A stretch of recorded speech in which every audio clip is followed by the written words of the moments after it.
और मैं अयोध्या जी की रामलीला में चौथी बार श्री राम जी का किरदार निभाने की चेष्टा कर रहा हूँ। और मेरा सौभाग्य है कि आज हमारे बीच हमारे लोकप्रिय सांसद परवेश साहिब सिंह वर्मा जी हैं, पधारे हैं। हम इनका स्वागत करते हैं, हम सब मिलकर इनका स्वागत करते हैं। हमारे मेन संरक्षक साहब ही हैं जिनकी वजह से ये रामलीला चलती है और पिछले 4 साल से चल रही है। 2020 जब कोरोना काल था उस टाइम परवेश भैया ने ही दूरदर्शन के माध्यम से, प्रसार भारती के माध्यम से रामलीला का मंचन विश्व भर में करवाया था और उस समय उस साल 16 करोड़ लोगों ने देखा था, जैसे आप सबको पता है।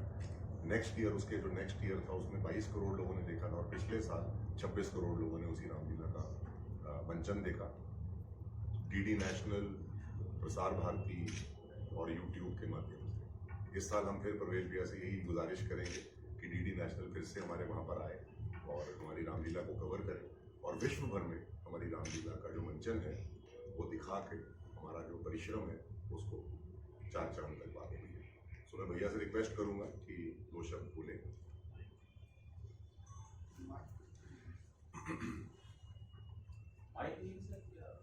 आप सभी को जय श्री राम। आपको सबसे पहले तो मैं इस बात की बधाई देना चाहता हूं कि देश में जो अनेक अपना दशकों से एक जो महिला आरक्षण बिल जो अपना पेंडिंग था, कल उसको सदन ने पास किया। तो उसके लिए मैं देश की सारी महिलाओं के साथ साथ आज हमारे साथ भी महिलाएं हैं इस अपना मंच पे मौजूद, उनके साथ साथ सभी को, आप सबको भी मैं बहुत बहुत बधाई देना चाहता हूं कि ये बिल जब आ जाएगा, हम जो और सारी पार्टियां महिला सशक्तिकरण की बात करती है, हम ये अपना रामायण के किरदार में भी देखते हैं कि माँ सीता का क्या बलिदान था।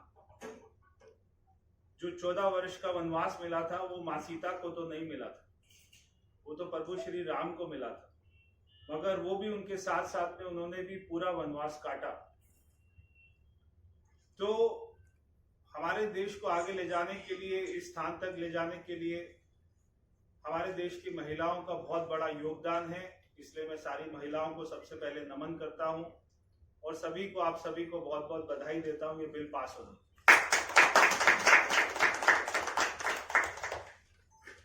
मुझे याद है कि आज से 4 साल पहले जब ये रामलीला का शुरू हुआ तो मैं और सुभाष मलिक जी, जिनको हम बॉबी के नाम से जानते हैं, देश में दुनिया में कोरोना का समय चल रहा था, पूरा लॉकडाउन लग गया था और उस समय हर आदमी की ये अपना चर्चा का विषय था, चिंता का विषय था कि इस बार की रामलीला का क्या होगा। और हम सभी जानते हैं कि 2 साल तक ये देश में कहीं पर भी रामलीला नहीं हुई थी, मगर हमने उस परंपरा को खत्म नहीं होने दिया। जब मैंने और सुभाष मलिक जी ने एक दिन ये चर्चा करी कि क्या कर सकते हैं, तो हमने बात करी कि आजकल तो ऑनलाइन का जमाना है, तो हम इसको क्यों ना ऑनलाइन दिखाएं और कहीं ऐसे स्थान पर करें कि जिसका इसका महत्व और ज्यादा बढ़ जाए। तो मुझे बहुत खुशी होती है आपको बताते हुए कि सबसे पहले उसके बाद में हमने अयोध्या में रामलीला करी। हमने अयोध्या का स्थान चुना और उससे अच्छा कोई स्थान तो देश में हो नहीं सकता था। जब हमने अयोध्या का स्थान चुना तो फिर हमको मालूम पड़ा कि अयोध्या में, जहाँ पे भगवान श्री राम की नगरी है, वहां पर तो रामलीला कोई होती नहीं, क्योंकि सारे प्रभु श्री राम के अपना लीला में डूबे हुए रहते। तब हमने वहां पे जो है रामलीला शुरू करी और रामलीला शुरू करी तो उसका क्रेज इतना बढ़ता गया कि जो पूरे देश का सबसे देखने वाला डीडी चैनल है, वो उसने अपना डीडी चैनल ने खुद ही हमसे संपर्क किया और उसने कहा कि हम इसको लाइव दिखाना चाहते हैं। और उनको कंसेप्ट इतना आया, अच्छा लगा कि उन्होंने इसको लाइव दिखाया। तो उसके बाद में जो हमने कार्यक्रम के बाद में पूछा कि इसकी व्यूअरशिप क्या रही, कितने लोगों ने, देश के दुनिया के लोगों ने देखा, तो उन्होंने बताया कि ना केवल देश में बल्कि पूरी दुनिया में ऑनलाइन देखा गया और लगभग 25 करोड़ लोगों से ज्यादा लोगों ने इसको देखा। और वो अपना तब से आज तक हमेशा इसका डीडी पर लाइव प्रसारण होता है और अभी इसकी संख्या, व्यूअरशिप की संख्या और ज्यादा बढ़ती गई और देश में जहां पर भी लोग अपने घर से बाहर निकलकर अगर कोई रामलीला नहीं देख पाते हैं तो वो अपने घर में बैठकर ही, जो हमारे देश के बहुत बड़े बड़े कलाकार हैं वो अब तो हमारी रामलीला से जुड़ गए। अगर मैं कुछ आपको कलाकारों का नाम बताऊं तो इसमें पूनम ढिल्लों जी, जो अपने जमाने की बहुत एक अदाकारा रही है, एक्ट्रेस रही है बहुत बड़ी, तो उन्होंने इसमें काम किया। मां शबरी का इस साल कर रही है। और फिर एक जो पिक्चर आई थी मैंने प्यार किया, हम सबको अच्छी लगी, उसमें जो भाग्यश्री थी एक्ट्रेस, तो वो हमारी रामलीला से जुड़ी हैं। उसके बाद में गजेंद्र चौहान जी, फिर हमारे राजा मुराद जी, राकेश बेदी जी, गिरिजा शंकर जी, अनिल धवन जी, और ऐसे, और हमारे साथ आज जो बैठे बनवारी लाल जी, हमने इनके बहुत सारे सीरियल देखे, इनका किरदार पूरे देश की जनता ने बहुत ज्यादा सराहा है और कभी आज भी कभी आ जाता है कहीं ना कहीं, तो आज भी हम उसको नहीं छोड़ते हैं। तो ऐसे बनवारी लाल जी, और मेरे जो साथ में बैठे हैं जो प्रभु श्री राम के किरदार में आते हैं, ऐसे हमारे भाई राहुल जी। राहुल जी का और कोई स्वार्थ नहीं है यहाँ पे किरदार करने का। राहुल जी अपने आप में बहुत बड़े इंडस्ट्रियलिस्ट हैं, बिजनेसमैन हैं, जो है भगवान की दया बहुत अधिक इनके ऊपर में, माँ लक्ष्मी की कृपा बनी रहती है। उसके बाद भी इन्होंने भगवान श्री राम का किरदार किया और ये करते आ रहे हैं अपना शुरू से। और अगर आप इनका देखेंगे किरदार में, इनको गेटअप में देखेंगे पूरा, तो आपको ये लगेगा कि पूरे देश में मैं ये लिखकर दे सकता हूं कि इससे सुंदर जो है भगवान श्री राम का किरदार और वो जो इनका चित्र आता है और जो इनका फिजिक है जो भगवान ने दिया और इन्होंने बनाया, तो इससे अच्छा किरदार मैंने भगवान श्री राम का आज तक कभी कोई नहीं देखा। मैं भी बहुत सारी रामलीला में जाता हूं और अभी हमारे साथ में मैं आपका परिचय कराना चाहता हूं जो माँ सीता के रोल में डॉक्टर दिल्ली सिंह जी, जो अपना मेडिकल डॉक्टर हैं। अब आप देखिए कि ये भी मैं आपको दावे के साथ कह सकता हूं कि किसी भी रामलीला में कोई भी डॉक्टर महिला माँ सीता का किरदार नहीं करती हूँ। तो एक अपना डॉक्टर जो उनका प्रोफेशन है और उसके बाद में वो ऐसा रोल कर रही हैं, तो इसका कोई और कारण नहीं है। इसका कारण है कि ये इस अपना रोल में, किरदार में इतने ज्यादा डूब जाते हैं। तो मैंने राहुल जी से पूछा आपको कैसा लगा आप करते हैं प्रभु श्री राम का किरदार, तो उन्होंने कहा पूरे साल के ये मेरे जो अपना 9 दिन है ये इतने शांति से बीतते हैं और मेरा मेडिटेशन हो जाता है, मेरे अंदर के सारे जो अपना बुरे, मेरी सोच भी है वो भी खत्म हो जाती है, तो अंदर से पूरा प्यूरिफिकेशन हो जाता है। तो ये है इसका चमत्कार। तो ऐसे हमारे किरदार, उसके साथ में अपना कविता जी बैठी हुई हैं, इनको भी हम सब, ममता जी बैठी हुई है, उनको भी हम जानते हैं। तो ऐसे ऐसे किरदार इस अपना रामलीला में आते हैं और इसमें अपना शुभम जी की बहुत ज्यादा मेहनत है, जो सुभाष जी के बेटे हैं, बॉबी जी के बेटे हैं। और ये अपना सुभाष जी जो हम उनको, तो मैं तो सुभाष इसका नाम जो है बहुत सालों बाद मेरे को पता लगा कि सुभाष, हम तो इनको बॉबी के नाम से ही जानते हैं। तो बॉबी जी की मेहनत बहुत है और ये आपने नोट किया होगा कि ये कभी कैमरे के सामने भी नहीं आते, ये कभी इनको अच्छा ही नहीं लगता, ये हमेशा बैक स्टेज रहते हैं हमेशा। अभी आपने देखा कि पटके भी खुद ही जो है ना दे रहे थे। तो वहां पर अपना कई महीने की मेहनत होती है, उसके बाद में वहां पर ये मंच को सजाया जाता है। और अभी तो उसका जो है, जो अयोध्या में हमारा भव्य मंदिर बन रहा है, तो उसके बाद तो इसका जो है और ज्यादा इंपॉर्टेंस इसकी बढ़ जाती है हमारी रामलीला की। और आने वाले सालों में, क्योंकि अभी जो हमें लग रहा है कि जनवरी 2024 में इसकी शुरुआत हो जाएगी मंदिर तो और वहां पे एयरपोर्ट भी बन गया है अब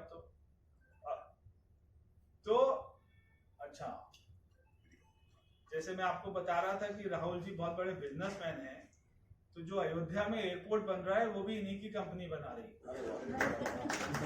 तो ये तो मुझे आज ही पता लगा। मर्यादा पुरुषोत्तम श्री राम एयरपोर्ट का। तो इससे देखिए कहीं ना कहीं ये कैसे जुड़े, क्योंकि इनको टेंडर से ही मिला। हमारा तो कोई इसमें, मुझे तो अभी पता लगा कि ये बना रहे। तो अभी ये क्योंकि राम जी का रोल कर रहे थे, तो है ना, राम जी ने कृपा करी कि भाई तू ये एयरपोर्ट भी तू ही बना। तो मर्यादा पुरुषोत्तम राम जी के नाम से एयरपोर्ट का नाम जाना जाएगा। तो हम चाहते हैं कि आप सब भी वहां पर आए और इसको कवर करें और ज्यादा जो है लोगों के सामने ये अपना इसका प्रचार हो, ज्यादा से ज्यादा लोग इसको देख चुके हैं। और आज की डेट में ये दुनिया की सबसे बड़ी देखने वाली रामलीला बन गई। तो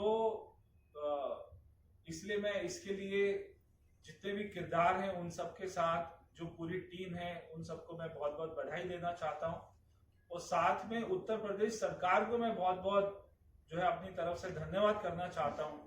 हमारे माननीय मुख्य लाखों रामलीलाएं होती हैं जिनका एकमात्र केंद्र अयोध्या जी होता है। सारी की सारी रामलीलाओं में सेम डे पर सेम चीज दिखाई जाती है, लेकिन दिखाना और है जो मैं बता रहा हूँ, वो एक ही किताब है, एक ही किताब है, एक ही डायलॉग है जिसको हम लोग सब फॉलो करते हैं। मतलब 95% लोग उसी को फॉलो करते हैं। सेम चीज है, सेम अध्याय हर रोज दिखाते हैं। पहले दिन ये, दूसरे दिन ये, तीसरे दिन ये, चौथे दिन ये। हाँ, इसके अंदर कुछ कुछ सीन्स जो ऐसे हैं, क्योंकि मेरे इसमें बहुत ज्यादा दिलचस्पी है, बहुत ज्यादा रुचि है, तो हम लोग कुछ चीजें ऐसी दिखाने की कोशिश करते हैं जो जग को पता नहीं है। जैसे पिछले साल हमने एक छोटी सी आपको मैं एग्जांपल देता हूँ कि जब खर और दूषण का वध होता है और उस वध के बाद राम जी को पता चल जाता है कि अब जो है, क्योंकि वो तो लीलाधर है, उनको तो सब पता ही है, उनको तो सारा कुछ पता था, तो उन्होंने सीता जी को बोला कि अब जो है हमारा बिछड़ने का समय आ गया। उसी समय, जबकि सीता जी का हरण उस समय नहीं हुआ था, तो वो अग्निदेव को बुला के सीता जी को उनके पास सुपुर्द कर देते हैं, और सीता जी की परछाई जो है वो लेकर के रावण अपहरण करता है। तो ये जो अध्याय है, ये वाल्मीकि रामायण में, तुलसीदास रामायण में लिखा है। इसको बहुत कम लोग दिखा पाते हैं। हमने चेष्टा करी और पिछले साल ये सुपरहिट सीन हुआ और इसकी मैक्सिमम फॉलोइंग थी। जब जिस दिन हमने ये सीन दिखाया उसकी मैक्सिमम फॉलोइंग थी। 5वें दिन का सीन है।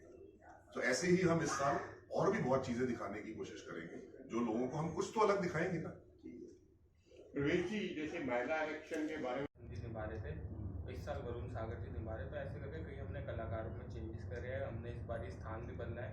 पहले लक्ष्मण किला होता था, अब नया घाट पे रामलीला। प्रवेश जी, मेरा सवाल था कि पिछले दिनों काफी सनातन धर्म की टिप्पणी की गई है, उस पर थोड़ा सा। देखिए, ये तो मेरे से ज्यादा गुस्सा, क्योंकि मैं कुछ बोलता हूँ तो आपको लगता है कि मैं तो पार्टी का एक जो है सिपाही हूँ, इसलिए बोल रहा हूँ, मगर देश के हमारे करोड़ों लोगों में इसका बहुत ज्यादा गुस्सा है कि कोई भी सीधा, मैं समझता हूँ कि कभी भी एक दूसरे के धर्म पर कोई भी टिप्पणी नहीं करनी चाहिए। मेरे पिताजी हमेशा कहते थे कि सारे धर्म अच्छे हैं।